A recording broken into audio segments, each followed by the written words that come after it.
السلام علیکم معزز خواتین و حضرات، اس طرح کی پیاری پیاری ویڈیو دیکھنے کے لیے ہمارے چینل کو سبسکرائب کریں اور بیل کے آئیکن کو دبائیں تاکہ آپ کو ہماری ویڈیو سب سے پہلے ملتی رہے۔ گناہوں کی عادت چھڑا میرے مولا، ہمیں نیک انسان بنا میرے مولا۔ بنی اسرائیل کا ایک کساب اپنے پڑوسی کی لونڈی پر عاشق ہو گیا۔ اتفاق سے ایک دن لونڈی کو اس کے مالک نے دوسرے گاؤں کسی کام سے بھیجا۔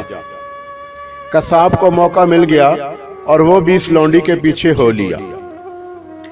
جب لونڈی جنگل سے گزری تو اچانک کساب نے سامنے آ کر اسے پکڑ لیا اور اسے گناہ پر آمادہ کرنے لگا۔ جب اس لونڈی نے دیکھا کہ اس کساب کی نیت خراب ہے تو اس نے کہا، اے نوجوان، تو اس گناہ میں نہ پڑ۔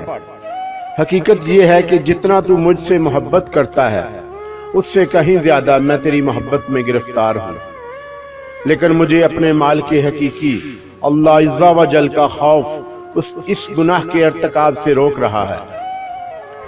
اس نیک سیرت اور خوف خدا رکھنے والی لونڈی کی زبان سے نکلے ہوئے یہ الفاظ تاثیر کا تیر بن کر اس کساب کے دل میں پیوست ہو گئے، اور اس نے کہا، جب تو اللہ عز و جل سے اس قدر ڈر رہی ہے تو میں اپنے پروردگار سے کیوں نہ ڈروں؟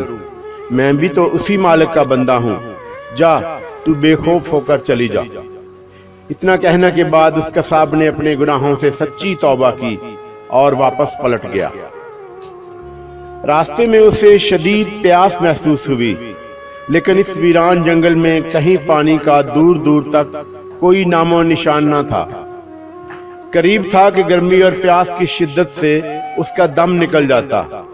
اتنے میں اسے اس زمانے کے نبی علیہ السلام کا ایک قاصد ملا۔ جب اس نے کساب کی یہ حالت دیکھی تو پوچھا، تجھے کیا پریشانی ہے؟ کہا، مجھے سخت پیاس لگی ہے۔ یہ سن کر قاصد نے کہا، آؤ ہم دونوں مل کر دعا کرتے ہیں کہ اللہ عز و جل ہم پر اپنی رحمت کے بادل بھیجے اور ہمیں سیراب کرے یہاں تک کہ ہم اپنی بستی میں داخل ہو جائیں۔ کساب نے جب یہ سنا تو کہنے لگا، میرے پاس تو کوئی ایسا نیک عمل نہیں جس کا وسیلہ دے کر دعا کروں۔ آپ نیک شخص ہیں، آپ ہی دعا فرمائیں۔ اس قاصد نے کہا، میں دعا کرتا ہوں، تم آمین کہنا۔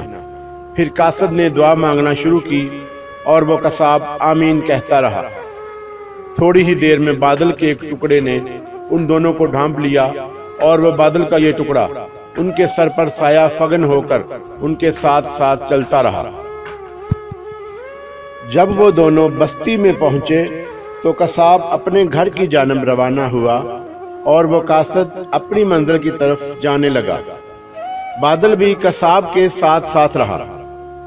جب اس قاصد نے یہ ماجرا دیکھا تو کساب کو بلایا اور کہنے لگا، تم نے تو کہا تھا کہ میرے پاس کوئی نیکی نہیں، اور تم نے دعا کرنے سے بھی انکار کر دیا تھا۔ پھر میں نے دعا کی اور تم آمین کہتے رہے، لیکن اب حال یہ ہے کہ بادل تمہارے ساتھ ہو لیا ہے اور تمہارے سر پر سایہ فگن ہے۔ سچ سچ بتاؤ، تم نے ایسی کون سی عظیم نیکی کی ہے جس کی وجہ سے تم پہ خاص کرم ہوا؟ یہ سن کر کساب نے اپنا سارا واقعہ کہہ سنایا۔ اس پر اس قاصد نے کہا، اللہ عز و جل کی بارگاہ میں گناہوں سے توبہ کرنے والوں کا جو مقام و مرتبہ ہے وہ دوسرے لوگوں کا نہیں۔ اللہ عز و جل کی ان پر رحمت ہو اور ان کے صدقے ہماری بھی مغفرت ہو۔ آمین یا رب العالمین۔